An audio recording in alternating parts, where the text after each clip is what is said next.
Well, well, well, look where we are. Act 3 once again, but this is not any normal Act 3. This is Act 3 Cruel. And boys, I think last time we did a build update, we were kind of in Act 1 of Cruel and feeling like we were starting to get a little stronger. Holy moly. This build has really taken off. We are pumping now. Act 1 was really nice. Act 2, we started to giga scale. And then in the first half of Act 3, we are really, really pumping. Couple reasons. I think that just the game probably just it begins to heat up as you progress into Cruel. I think that like Acts 1 through 3 are kind of like ruthless PoE, where it's like it's slower, it's harder to get gear, and so everything is really tough and Dark Soulsy. Now into Cruel, it's like, okay, things are starting to heat up. Like I feel like we're slamming monsters. It feels more like normal Path of Exile. And so I'm pretty excited to see what the actual end game feels like, which we should get to today. But I also want to mention a little overview about this build. I don't know if I'm going to review every single thing about the build leading into it right now, because we'll do character updates, and I definitely encourage you guys to look at where the build's been and then where it's going. But I do want to mention one thing about this build. I've been doing this as like a very experimental thing. I loved, as soon as they announced this this talent, this Giant's Blood talent, I knew that I wanted to take it, right? You're allowed to dual wield two-handed weapons. I'm like, that's got me written all over it. And so I beelined for it to see what that's like. I will say that this is a path that is fine for you guys to take. I do think that it puts you at a disadvantage early, because you are not only using so many of your early talent points on travel, you're also making it so that your weapons require triple attributes to wear them. So it's not like a big like buff to your character. It's more like you want to do the dual wield thing early, which is like a special challenge. It's like if you're playing hardcore WoW and you're like, okay, I'm gonna be a barbarian and not wear a chest plate, right? You're doing something with some flavor to make it fun, but it probably doesn't actually make you stronger. So I wanted to come out and be like, let you guys know that if you're trying to make a warrior build, you probably want to come down here and grab like the two-handed damage and the armor first, just to make your character a little bit stronger. And then maybe once you get a little bit more stats, you get a little more established, you can start going for these things that have downsides and take a little while to get there. That being said, this build has continued to be really, really fun. And once we started to be able to invest in damage a little bit, in addition to all the scaling that happens with new skills like Hammer of the Gods and just more stats on gear, this character has been really, really popping off. Because we are in the talent screen, let me go ahead and show you what we're working with. So I started off with my first Ascension, by the way, and I went for Life. But when I got the second Ascension yesterday, I respec'd it, so then I went straight into Colossal Capacity, which adds an inventory slot, like 20 inventory slots, which is actually kind of nice. Gives you percent strength, which is great, but it gives you 50% increased effect of all small passive skills. So all these little ones, not the attributes, not the big ones, but all these little ones along the way are giving you extra 50% of that. So this absolutely adds up, right? So you're getting 18% increased damage. Those like this, you know, give you, where's this one? 27% increased armor. Like the little ones are crazy. So actually super, super nice. Really, really enjoying it. Oh, hi, Sam. So far, so good. But my talent tree as it stands right now is, right, going into hulking form. I'm still leaving this up top, leading into this. I didn't pick this up first, but I did come back and get it pretty soon after maybe getting this, to get armor, to get more armor and strength and life regen. Like anywhere I can get strength, I was picking it up on the tree too. So once we're now going for damage, because we got just about all the strength that we can get from minor passives. So like these 8 strength nodes also become 12 strength, which is cool. So doing more damage and increase melee damage against heavy stunned enemies, which is lovely, because everything gets stunned now. A lot of times you can like leap slam bone shatter. Right now for me, I'm leap slamming and they are heavy stunned just from leap slam, which is actually a little bit annoying, because then I can't bone shatter them, but it's not a big deal. I'm wondering if that will maybe eventually not happen later on in the game. But anyway, I did finally grab some two-handed nodes. A lot of people in the comments were like, "Why are you not grabbing this?" I'm getting there. I'm getting there. I was getting my basics set up first. But we went and grabbed the two-handed nodes for more damage. Even though it slows my attack speed, it hits really freaking, which is awesome. We even grabbed some of this stuff: stun build up, stun build up, stun build up. We wanted strength. I think I talked about this yesterday. We grabbed this one for a little bit more armor. The strength requirement from boots, gloves, and helmets is added to my armor, and of course you're getting these like super heavy nodes there. We even came down here to grab increased damage, chance to aftershock, including another chance to aftershock, which is awesome because I think I'm gonna ascend aftershock chance too.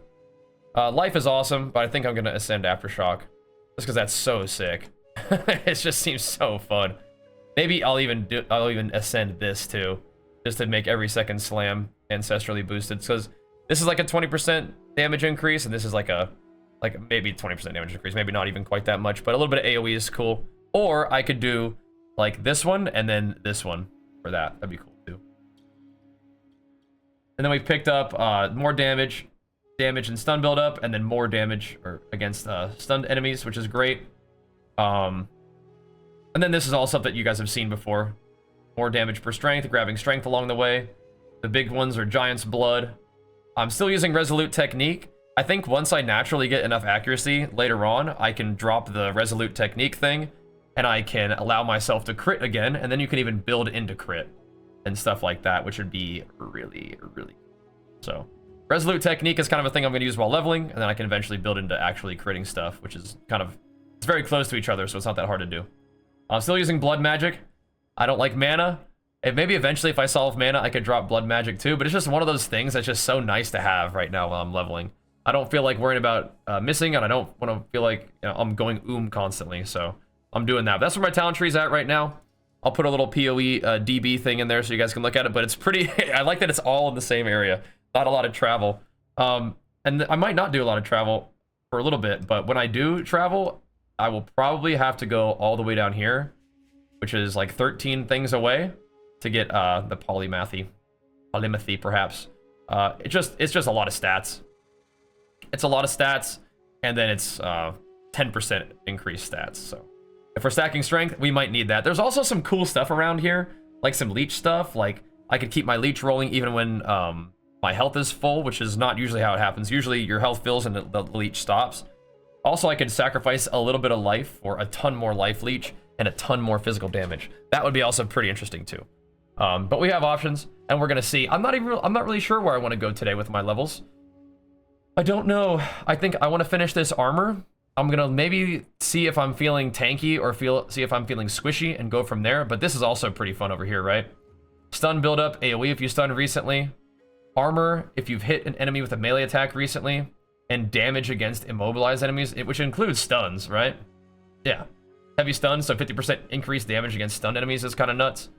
And then you're getting all this along the way. I mean, that's a lot. It's gonna be 110% increased melee damage against stunned enemies. I mean, like that's pretty nuts. And you're getting melee damage along the way. Like, I think these nodes are pretty dang cool.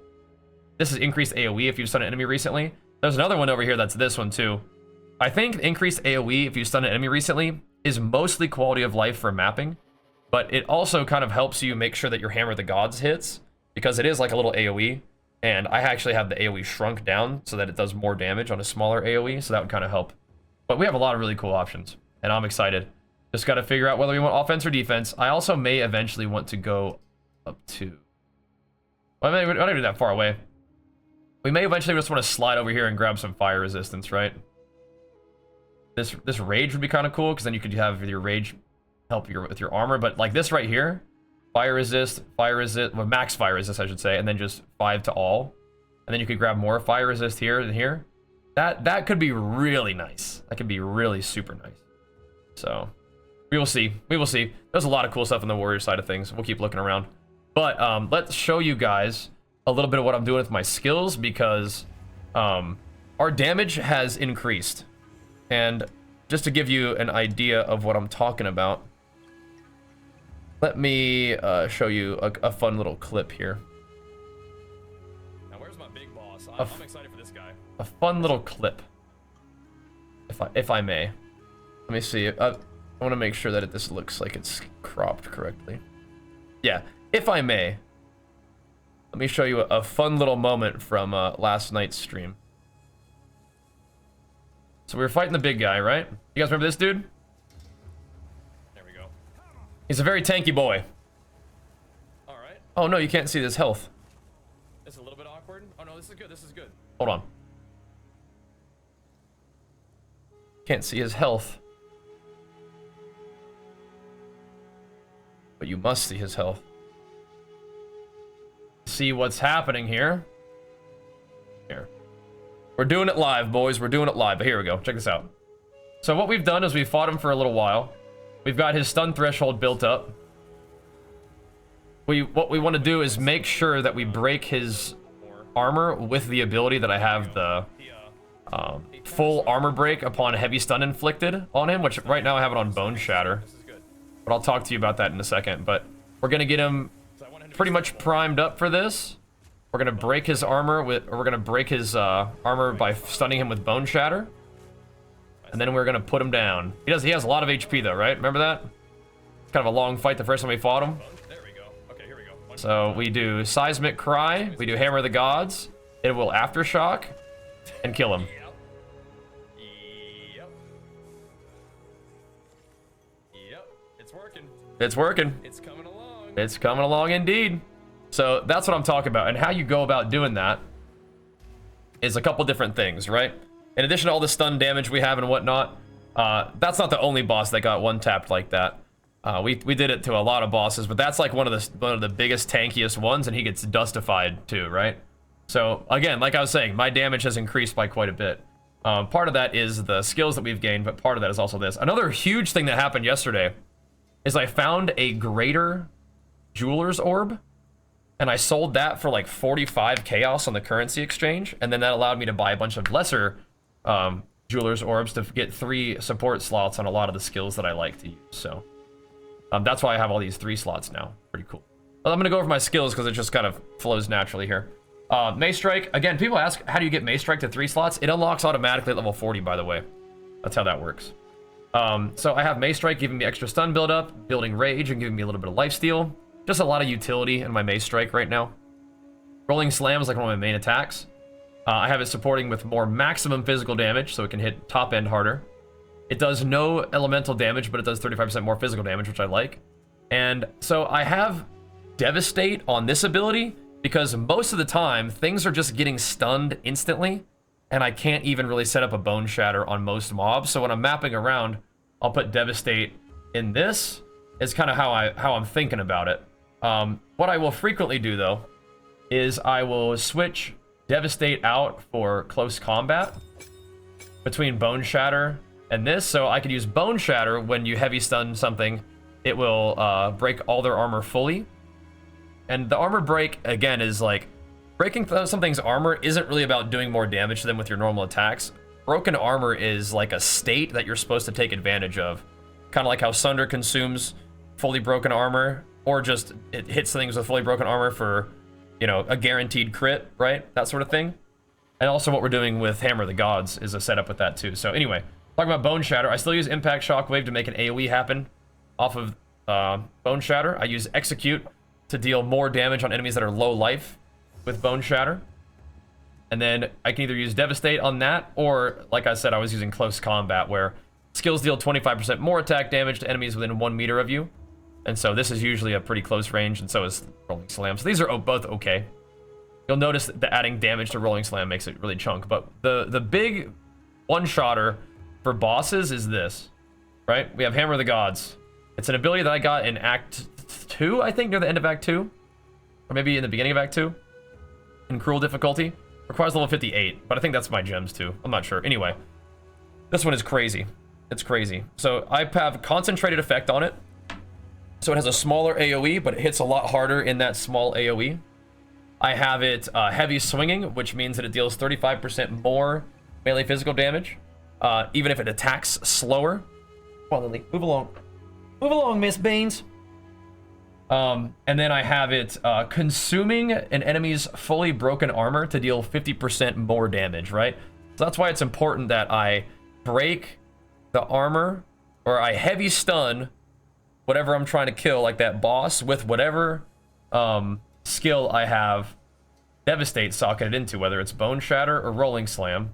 Because sometimes Rolling Slam just does so much damage again, or so much stun, it just breaks the armor, or just stuns them. Then I want it to break the armor, right? So whatever is going to deal the heavy stun needs to be socketed with Devastate, so it breaks armor, so that Hammer of the Gods can consume that broken armor effect to deal 50% more damage. Now, if I had the if I didn't play Resolute Technique, I would probably put the sort of stacking up to a guaranteed crit one in Hammer of the Gods, but there's plenty of time for that. We have more skill slots coming. In terms of my heralds, or my buffs, I'm gonna experiment today with Overwhelming Presence and Herald of Ash. Herald of Ash is great for clear. Overwhelming Presence is great for bosses.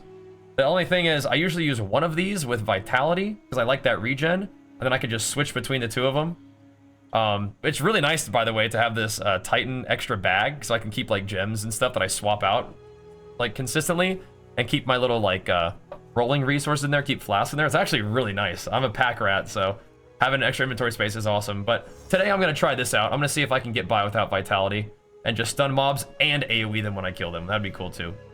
Oh yeah, another really important element of that one shot is Seismic Cry. So when you Seismic Cry at a stunned enemy, your next slam will have an aftershock, right? So what you do is, again, you heavy stun the boss with whatever skill has the Devastate on it, and that will fully break their armor. Then you Seismic Cry the stunned enemy to guarantee the aftershock. Aftershock being a second explosion of whatever slam you just used.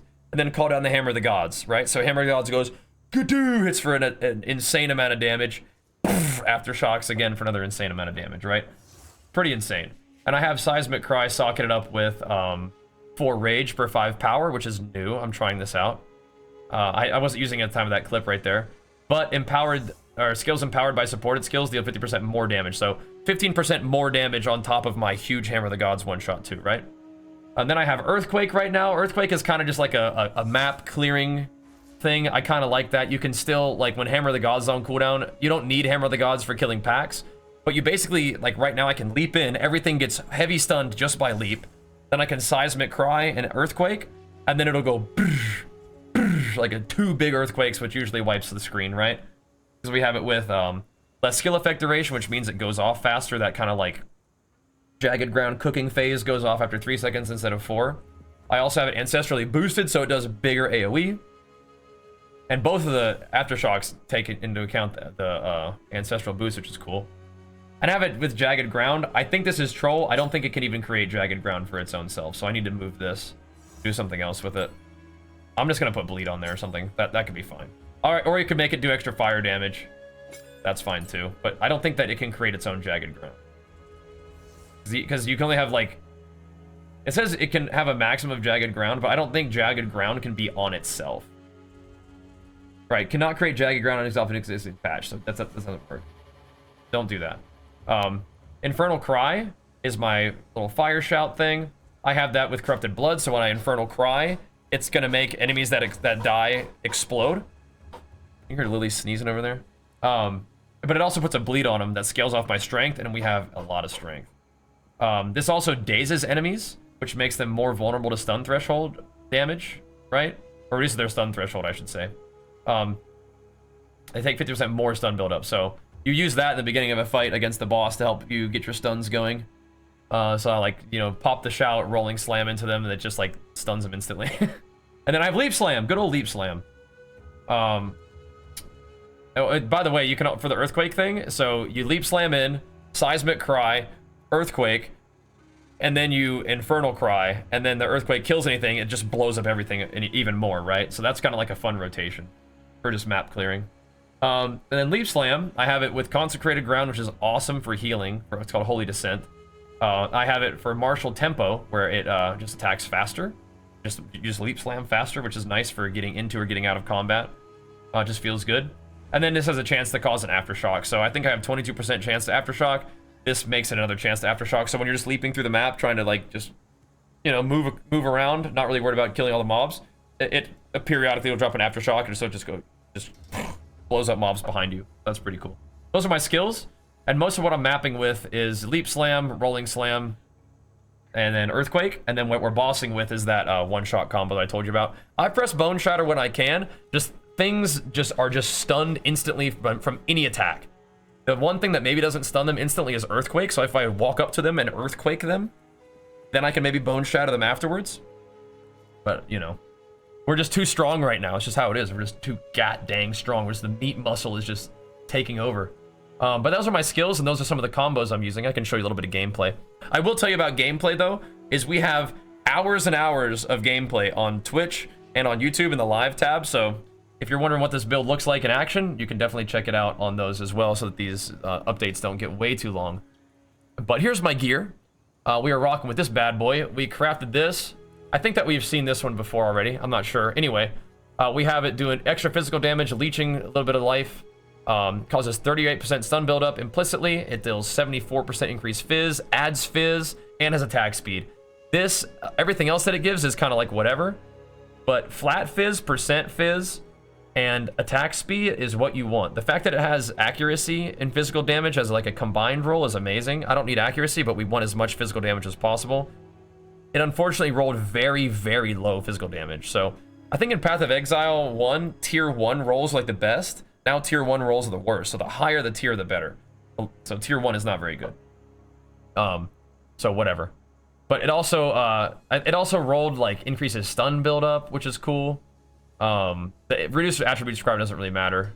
If you were down bad for strength, then maybe it would matter. But anyway, the main thing is it has percent fizz, flat fizz, attack speed. Boom, insane weapon. We love that. The fact that it also gives me 88% increased stun buildup is pretty hilarious. So my stun situation may not always be that way. My other weapon is currently in progress. I could have not replaced the other weapon yet, but I wanted to for a couple reasons. One, it gives me +3 level of all melee skills. Two, it gives me 20 to strength. So I haven't put any sockets in it yet because I need to see what happens if I exalt this thing. I need to make sure that it actually wants to be my weapon and rolls a percent thing on there for me. But we'll see. I like the plus skills though. It's pretty cool. For my helmet, we're still rocking the just good old armor accuracy. We don't need the accuracy. But armor strength is what it was before, and then it rolled accuracy. I still have like 83% chance to hit without resolute technique, so that's not enough yet. But having accuracy is not bad eventually. It's just not what I want right now, right? Just like having like mana stuff isn't necessarily bad. It's just not what I want right now. I like blood magic for sure. I'm pretty sure, but I don't know if I'm sticking. I don't think I'll stick with resolute technique because in action RPGs in general, and PoE in particular for sure, crit is a really, really good way to scale your endgame damage, right? You get a high crit chance, and then you just scale your crit damage percent, right? It's just another more multiplier, so we're not going to stay no crit forever, probably, but we'll see. We'll see. My chest piece, still rocking this bad boy. Good armor, life, strength, resists. That's what you want on armor. So again, for weapons, physical percent, flat physical, and attack speed is what you want for weapons. For armor, you want life, armor, resists, strength. That's what I want. This has that, so that's looking good. For my rings, remember this little guy? It was fire resist, a little bit of life, and then a little bit of cold. I regaled it. It gave me strength. It's cooperating. It worked. It worked. Not very much strength, but it tried. It tried, and I appreciate the effort. My necklace is 14 strength, fire res, and then it has mana on there. I don't think I'm gonna regal a mana thing, but the strength and resist is cool. If it rolled life, it'd be cool, but I'm not gonna regal that. We can find things that have two good things. This is another one of those examples of like a potato ring. It's lightning resistance and lifesteal. That's really all this ring is for me, so we can definitely make upgrades to our rings, and that will be fine. Maybe we'll gamble some with our 93k gold today. This one has armor, flat armor, percent armor, life. Wonderful. Critical damage, we don't deal critical damage. The life on hit and all that stuff, life for enemy killed, it's fine. What we want is armor, percent armor, life, and then a resist would be great, but we socketed a resist, so it's like kind of getting by. This is a cool find. This was a pretty big amount of life, pretty big amount of armor, and a resist. 2 resists, and life regen on top. So that's cool. That's great. That's a nice belt. Appreciate that. I think belts can do some pretty cool stuff, so we'll have to keep an eye on that one. This is neat. This gave me movement speed, life, and strength. We love that. The mana we don't love. I do have in my bag, or my bank, some 25% movement speed boots, but I would lose strength and life to wear them. But I'd be schmoovin', but I haven't done that yet. And then I'm sort of just like managing a little bit of fire resistance with this little guy. That's what we're cooking with right now. What else do we need to review? We've looked at our talents, right? Our passives. You guys get a feel for the passives and the ascendancy. That's how we're looking right now. We went over our skills with some of the combos that we like to do and the support gems that we got going on in there. Looked at our gear. I think that's like the main thing for our character update, right? Again, I'm not 100% sure where I'm going with my talents today, and we're going to sort of see what I feel like doing. I think I'm going to try to fill out a little bit more damage and utility after grabbing this armor, and then I'm going to see how we're feeling. I do really think that this is going to be very important. I just don't think I want to use my points on plus 5% all resistances right now, when I don't even have capped resists to make use of the maximum fire res. But keep in mind that we're going to get max fire res here, and we're going to get max fire res down here. Eventually when we get a ton of fire resistance, so that's going to be sick. So those are a couple things that I'm looking forward to, along with getting this as well. Let's go ahead and get to work. Again, instead of showing a bunch of gameplay in this video, what I'm going to encourage you guys to do is take a look at any of the live streams, especially the more recent ones, to kind of see where we're at. And that's going to be on Twitch, that's going to be on YouTube. I'm having a blast with this game. I cannot wait to keep these daily build updates rolling with you guys as we push into the end game. And keep having a blast with Path of Exile too. Really appreciate all the support on these videos. A lot of people have been watching them, liking them, commenting on them. Let me know what you guys like about the build. Let me know how you guys are tweaking it to make it, you know, your own, which is amazing. Let's keep having fun. Let's keep working together. Let's keep kicking butt. Let's dive on in. Thanks for watching, guys. Peace.